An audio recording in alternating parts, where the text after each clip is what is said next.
Well, it's time to step up to the microphone and deliver that vocal performance. I'm going to spend most of my day here recording the final vocals for this song with background vocals as well. I don't have a very strong singing voice. It's also kind of nasal. So to capture my voice and make it kind of more lush and saturated from the get-go, I like to capture my voice with a preamp that sounds like the famous Neve 1073 preamp from the 70s. This is a pre-73 DLX Premiere from Golden Age Premiere that is a clone of that famous preamp. Inside these are electronics and especially transformers, and when I crank up the gain on these, I can really saturate that transformer, and that makes an impact on my sound. My vocals will sound more thick going through these and cranking up the gain as well. If I'd want a more clean sound, a more natural sound, I could go through the preamps in my SSL mixer or another preamp for that matter. It's all depending on what you want to achieve with your vocal sound from the get-go. And out of this preamp, I go into a vocal compressor. This is from Tegeler Audio called the Vocal Leveler. It will just compress my voice a little bit, level everything out ever so slightly, a couple of decibels. I can see that going on the VU meter there. And that way I'm recording a signal that will not clip, and I have it sort of evened out for later. I can demonstrate how this works by recording a couple of words. Let me first adjust the compressor so it doesn't do anything to the signal coming in.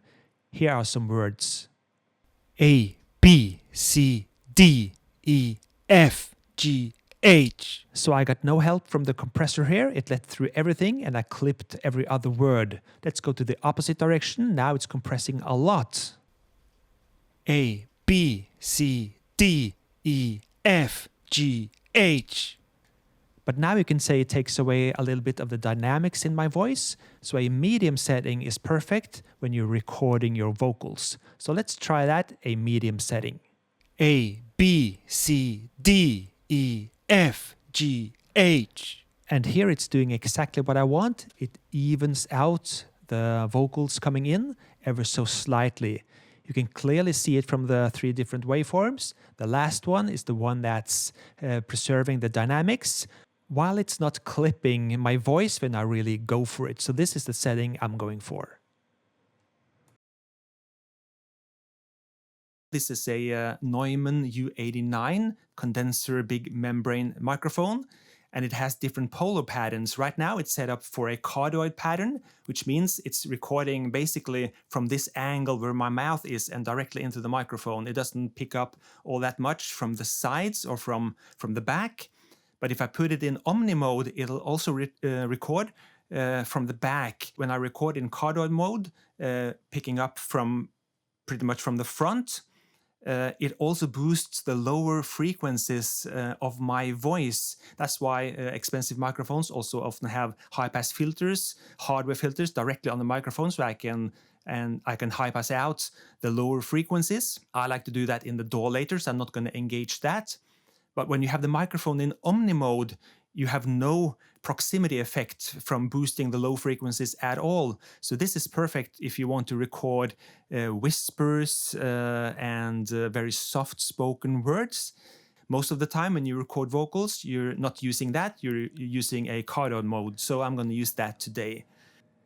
This Neumann U89 is from the 80s, so it's considered vintage, I guess. You can check out that purple badge. And here you can see the different polar patterns you can choose from with this selector on the microphone itself. Most of the time, it's the more expensive microphones that has changeable polar patterns built into the microphone itself. On more cheaper microphones, you usually only have one polar pattern, the cardioid mode, which is what you're going to use for recording vocals anyways. Here you can see the selector for changing the high-pass filter on the microphone itself if I want to filter out some low-end rumble. And I can also pad the input signal reaching the membrane on this microphone, so if I record a very loud sound source, I can dampen that. Here's another microphone, a cheaper big membrane microphone, and on here I only have one polar pattern. I have some high-pass filtering as well and some padding, but only one polar pattern, a cardioid mode. And both these big membrane microphones are condenser microphones, which means they need power from the preamp to work. This is a dynamic microphone. It needs no power from the preamp to work, and this is also meant for live usage. It's a lot cheaper. But you can definitely record a good vocal track with a cheaper dynamic microphone.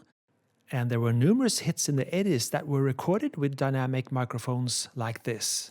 Now, when it comes to the microphone, the pop filter, and my mouth, well, there are no hard rules, but I like to keep a couple of inches between the microphone and the pop filter and about the same distance between the pop filter and my mouth while I'm singing. Some people like to have a longer distance. It's also dependent on the room itself, if it's acoustically treated for reflections. I know you have seen those reflection filters you can put behind a microphone in studio videos and studio articles, etc.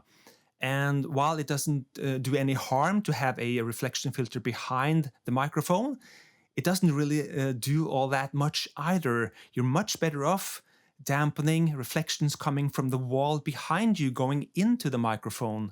So behind me here, I have a wooden door, and I'm going to put a mattress here to avoid getting hard reflections going from the door and into the microphone while I'm singing. I'm much better off doing that. And I'm going to do a couple of passes so we can compare with or without a mattress. But this is something I do all the time. I put the reflection filter in front of the microphone.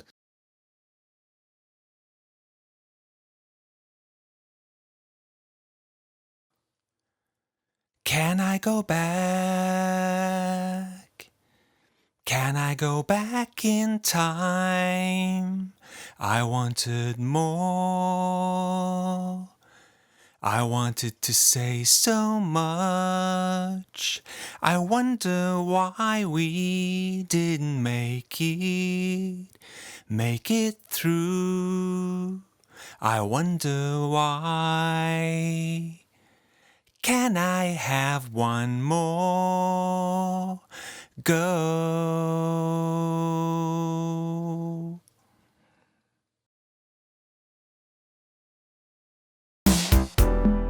Can I go back?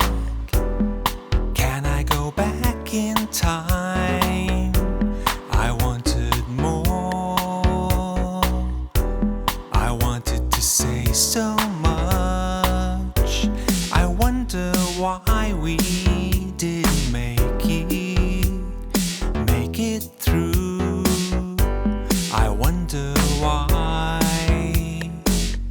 Can I have one more go?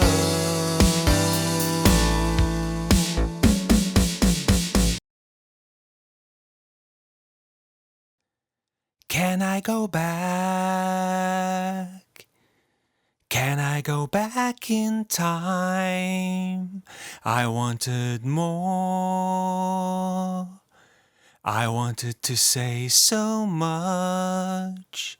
I wonder why we didn't make it through. I wonder why. Can I have one more go?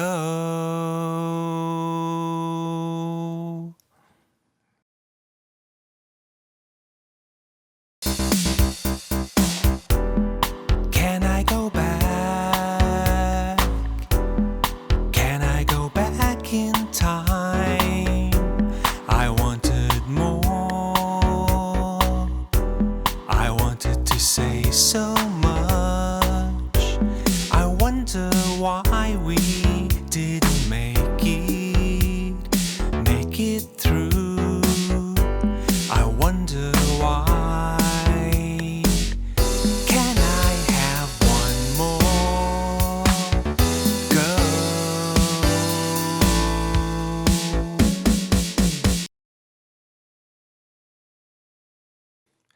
So this is Omni.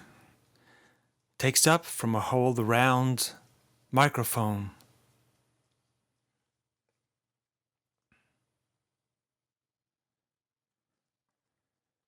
Can I go back? Can I go back in time? I wanted more. I wanted to say so much. I wonder why we didn't make it through. I wonder why. Can I have one more go?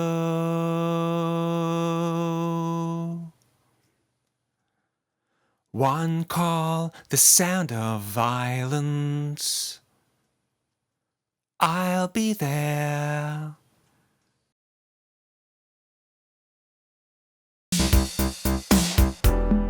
Can I go back? Can I go back in time? I wanted more. I wanted to say so much. I wonder why we didn't make it through. I wonder why. Can I have one more go?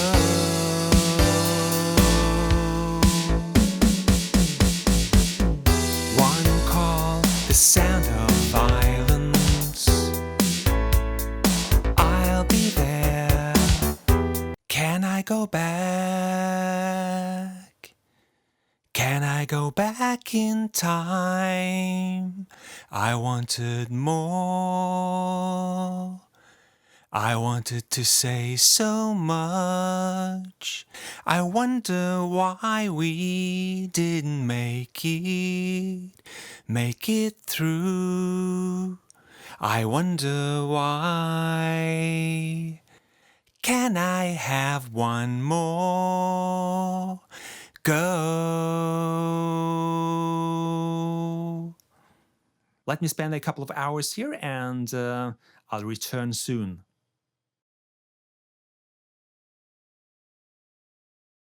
Okay, so what we have here is I've recorded one track with vocals and I've recorded a second track with vocals. So I call them vocals take 1 and vocals take 2. And I'm monitoring the first one here. I have only a little bit of reverb going, the same reverb as I had when I recorded it, recorded my vocals. And I have a compressor and some EQ going as well to make it clear. I have no de-essing on here right now, so my S's will be pretty sharp. I'll get back to de-essing and what you can do with that, how to use it, different types of de-essings in the mixer video coming later. But for this to work, I have to hear the S's quite good while I'm editing this vocal track. So I never have de-essing on when I'm doing vocal edits. So what I'm going to do now is I'm going to simply go through each vocal track and hear how it sounds in isolation and with the music. So let's use that first track. You've heard that a couple of times now already, with or without dampening of the room and with different polar characteristics from the microphone, etc. But this is the workflow. You have to listen to a track a gazillion times while you edit it. So let's go. Can I go back? In time, I wanted more. Okay, so right now I'm just listening for the general flow. I'm listening for pitch problems, which I'm going to fix later. And I just trying to get a sense of this particular track. And if I hear a track here on track 1 that's pretty good, I might go in, punch in, and do some additional recordings for a phrase or a word later on. But for the moment, let's assume that I've done all the recording of vocals now. I'm not going to record anything else. Now it's time to scrutinize the track. So let's hear a little bit. Can I go back in time? I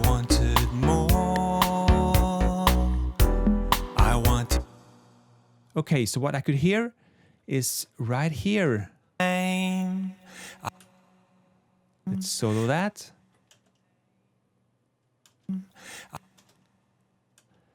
That breath sound there, I like that.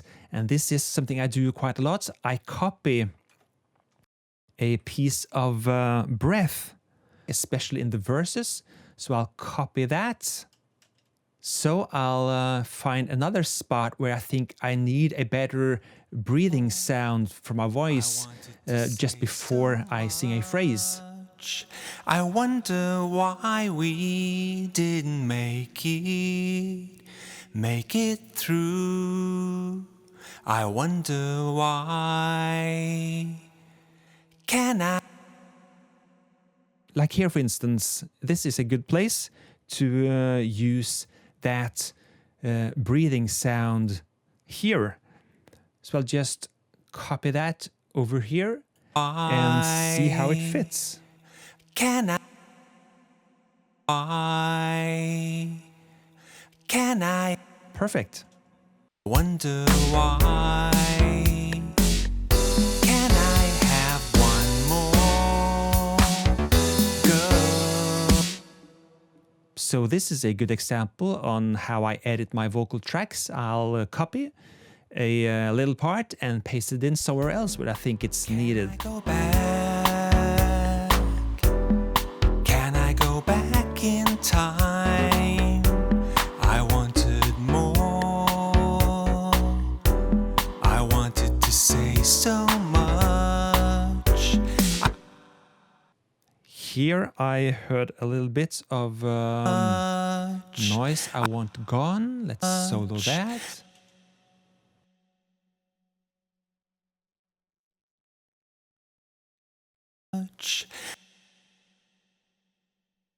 Right here. That sounds like a edit, like from a punch-in. It's not that right here, but it sounds like it. So I want that gone. That little click sound there. So I'll just edit that out. So let's do something like this. And mute that. And let's hear that in isolation first.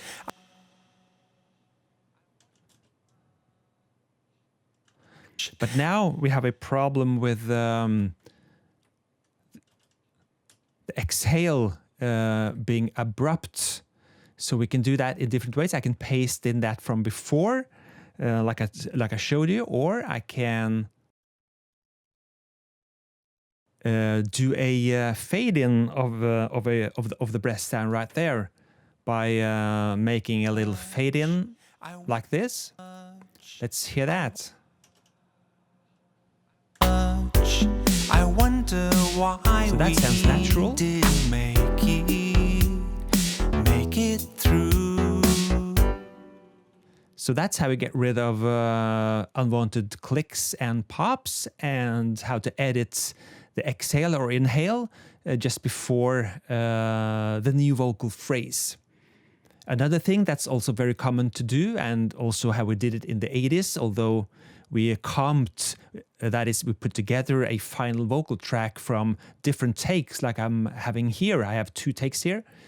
So in the digital age, I'll just move things around. So let's find a suitable place to demonstrate this.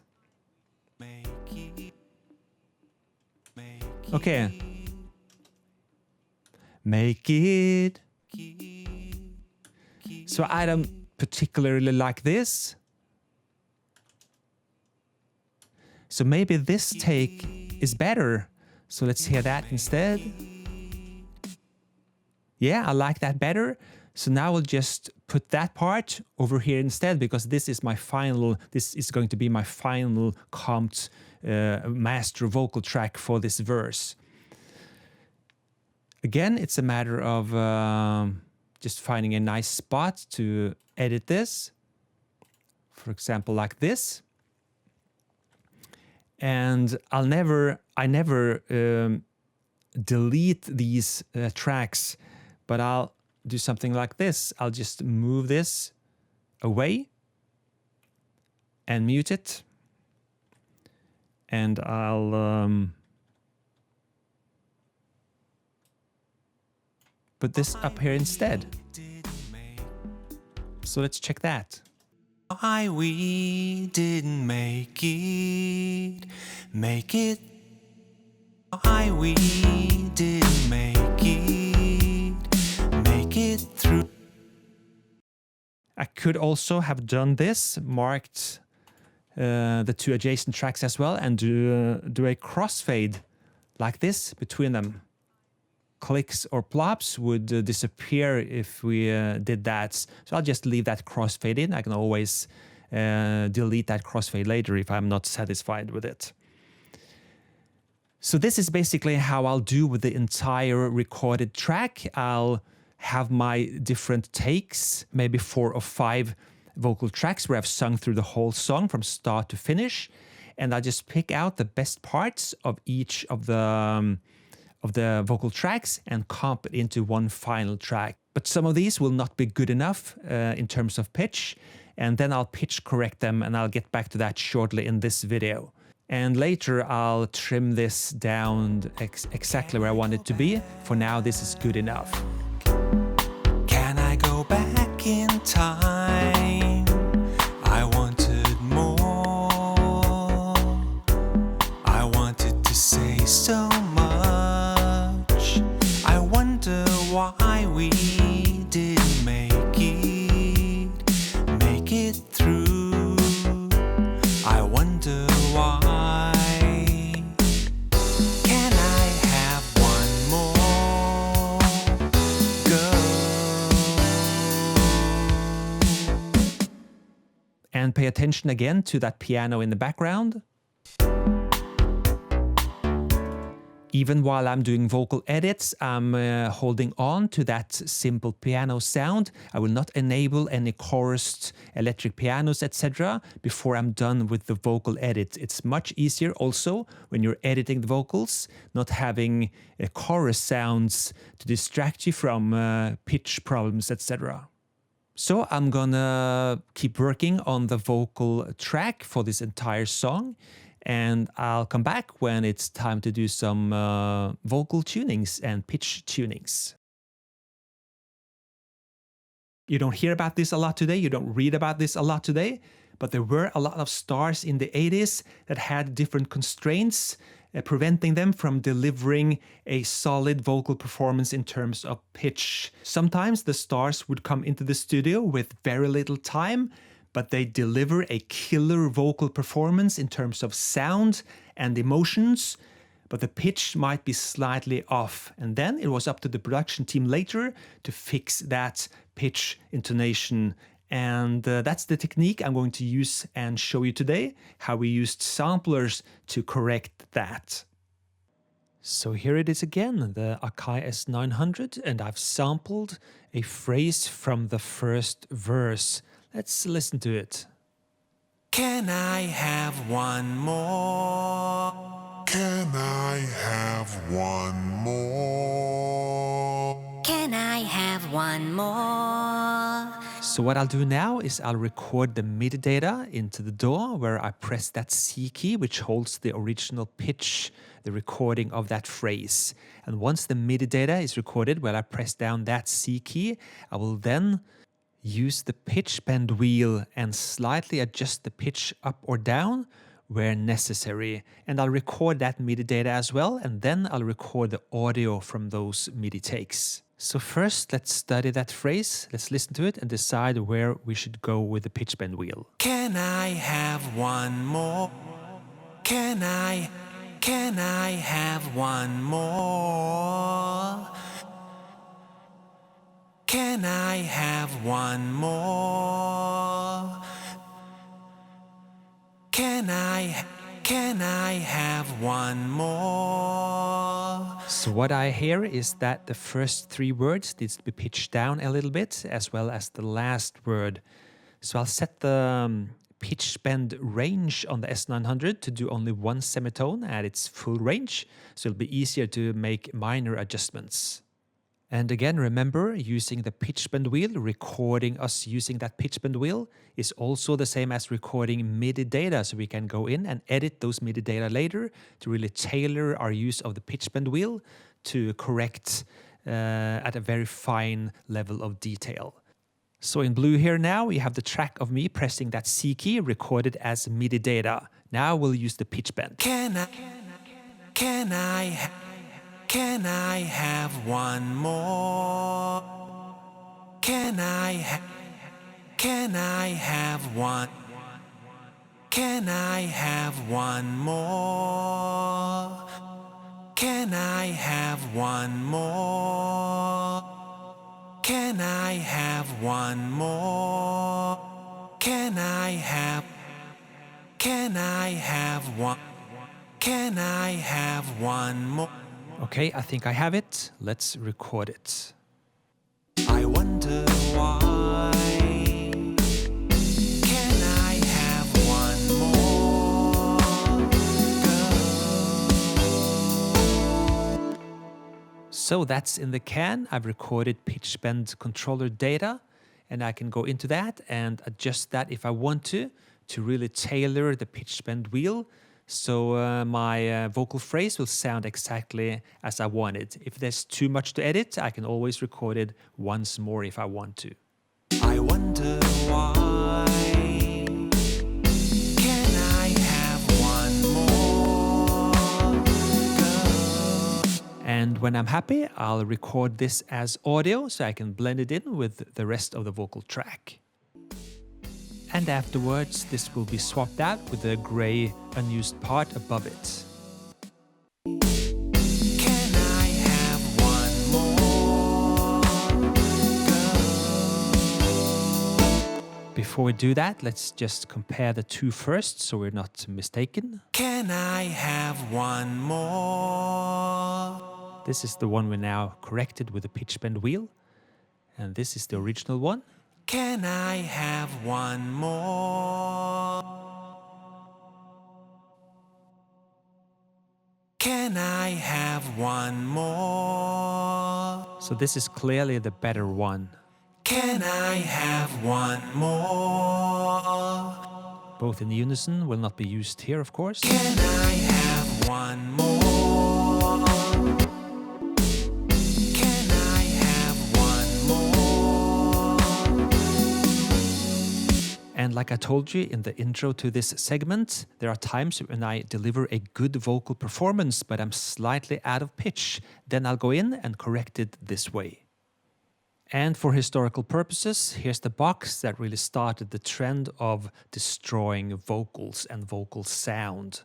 The Antares ATR1 auto-tune hardware box from the later part of the 90s. And this box is the grandfather of all auto-tuning software that's responsible for all the crappy vocals you hear in chart pop music today.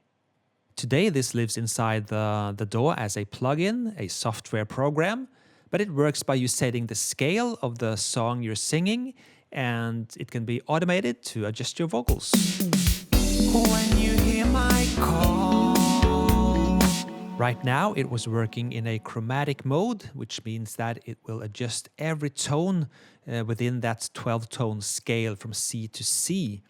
However, sometimes you just want it to adjust the tones within a certain major scale or minor scale. That's why it comes with different programs, modes for those different scales. So you can tune it into the scale of your song. It even has a program here called Share Believe, and that was, of course, the song that started it all with that famous bending of the notes going from one key to the next. But I'll demonstrate how it works by setting the auto-tune into D major, which is the key of the song we're working on here. And the LED lights on top there will show you how much your vocals are being tuned higher or lower in pitch as it reacts to the incoming vocal track. This is happening in real time. And by setting the speed value, I can determine how fast the auto-tune will react to the vocals coming into it and how fast it will retune those, spitting them out so we can hear it. And this can also respond to MIDI notes, so you can manipulate the pitch of the vocals by using a MIDI keyboard and playing the keys you want the vocals to sing as well. I'm not going to use that here. When you hear my calls, feeling lost in time, pick up the phone with a smile. I wonder if we're gonna make it back to 85. Will our worlds collide? Tell me, will they? When my calls, feeling lost in time, pick up the phone with a smile. I wonder if we're So by adjusting that speed value and setting that higher, I will reduce the vocal artifacts going from note to note, and it'll sound more natural with a higher setting like that. But you will always have that sort of robotic, machine-like timbre to the vocals, even at a high setting for the speed. And that's what I really don't like about the auto-tune. It sounds so late 90s and early 2000s. And I really don't like that. It doesn't sound 80s, which I'm going for. You don't hear that vocal sound in 80s pop music. If you had to tune vocals in the 80s, you did it by using samplers, or you could use a harmonizer like the Eventide H3000 with its diatonic pitch shifting or harmonizing, which also gave you the possibility to tune your vocals in a slightly different way, but not like this. Kids today, well, they don't know anything else except a auto-tuned vocal sound, unfortunately. But if you're going for any 80s credibility, any type of 80s authenticity, you can't use any sort of auto-tune on your vocals. It will always shine through, and it will ruin your 80s feel. So my strong personal belief is don't use auto-tune. And here we have it. After several hours of recording my vocals, vocal edits, pitch tunings, everything like I showed you earlier in this video, it's all assembled here in this track called Vox Verse. This is the vocals for the verses and pre-choruses for this song. And there's a lot of edits here. I've done everything I showed you earlier by copying and pasting vocal breaths. I've used the Akai S900 to adjust and edit some pitch here and there in terms of intonation and overall pitch. It's not perfect. I don't want it to be perfect. I want to have some human elements going into this, as I have told you earlier in this series. Not everything has to be 100% perfect. Then it's very inhuman. I don't want that. So you have everything here. I've also put on some effects, compression, EQ, etc., chorus. At this stage, when I'm overdubbing, trying different things, I like to have it sounding, like a final mix. So that's why I've done that. I've also recorded and put together a little spoken thing here for the bridge. If this will end up in the final mix, I don't know. I've recorded some words and some meanings I felt was important to tie together the different parts of the song in terms of the lyrics. And I've also recorded and edited different tracks, several tracks for the choruses. It's mainly a unison thing, but I've recorded it many times. So when I layer this together, it'll sound lush. So let's just play through it and see what's going on. I'll come in straight before the first verse here. Can I go back? Can I go back in time? I wanted more. I wanted to say so much. I wonder why we didn't make it through. I wonder why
Yeah, so some more vocal edits are necessary. I have to time the endings of certain phrases, like the S's and F's has to end on the same time, so it doesn't sound like a delay closing off words in phrases. And there's still some clicks and pops here and there I have to get rid of. But for now, this is 90% done in terms of vocal edits. And the last part of the song, well, that needs additional production, additional sounds.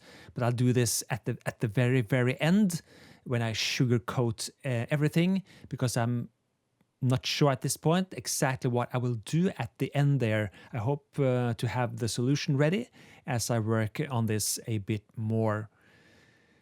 So let's go through the vocal again with less instruments playing along so you can hear it clearly. I'll turn off everything except for the synths. So let's go through the verses again.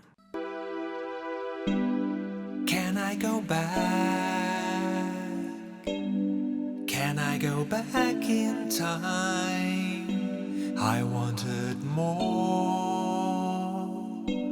I wanted to say so much.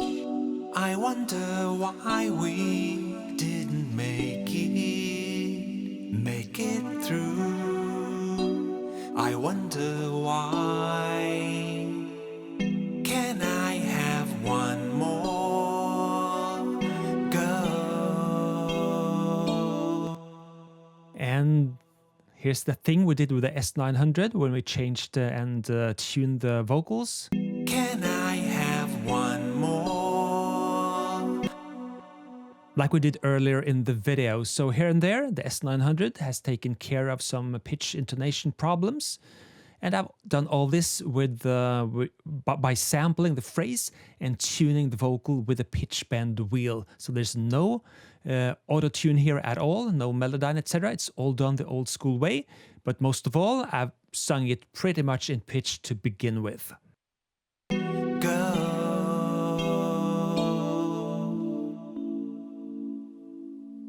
One call, the sound of lying. Signs of life. One sound, the siren calling. I'll be there. So here I've high-passed the vocals more than in the verse, at least for this rough edit mix. Let's see how it ends up in the end. But I have the two chorus parts here, which are sung in unison, but I have recorded them twice. There's no copying here. One call, the sound of lying. Signs of life. And we have a third part. One call, the sound of lying. And we have the harmonies. One trick is to record your vocal backgrounds in several passes while you go further and further away from the microphone for each pass. If you then compress each of these passes with a higher ratio later and then layer all those background vocals together, you'll really have a nice, big, lush sounding background vocals. So record those with different distances to the microphone. That's another little tip. One call, the sound of lying. Signs of life. One sound, the siren calling. I'll be there. Which makes up One call, the sound of lying. Signs of life. One sound, the siren calling. I'll be there.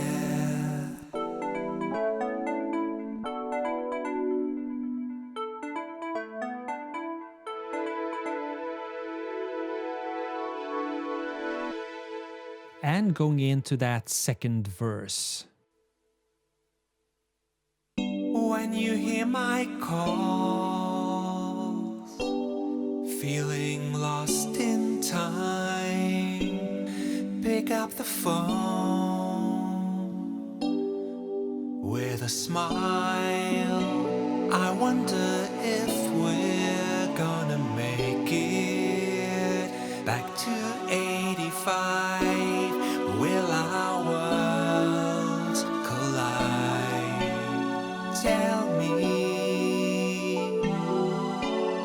will they? Pay attention here. Collide. Collide is the word I'm using here, but I had to cut out that final D because I had some tongue noises which I didn't feel sounded very good. So I'll have to record a final word later, collide, and edit in that D at this point. Collide. Tell me, will they? One call, the sound of lying, signs of life. Tell me now. How long has this been going on? How long? Tell me now. How long? I wonder why we didn't make it back in 84. I wondered why. Now I wonder. Let's settle the score.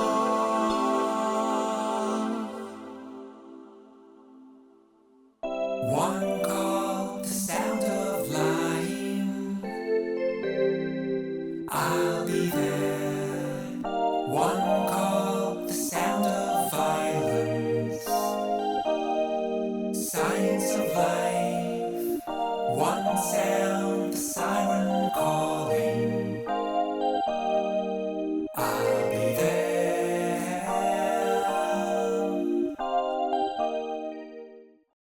So, that's the vocal tracks for this song, with only minor edits and additional things to be done. And we won't focus on this more for now. We'll come back to this vocal track in a couple of episodes to finish it off. Well, it's time to wrap it up. This was video number 5 about vocals. The song is slowly coming along nicely. I hope this gave you some ideas, some pointers, some tips, some tricks, and some inspiration for your own vocal recordings. And I can't wait to take you further into the development of this song. So I hope to see you in video number 6. See you then. Cheers.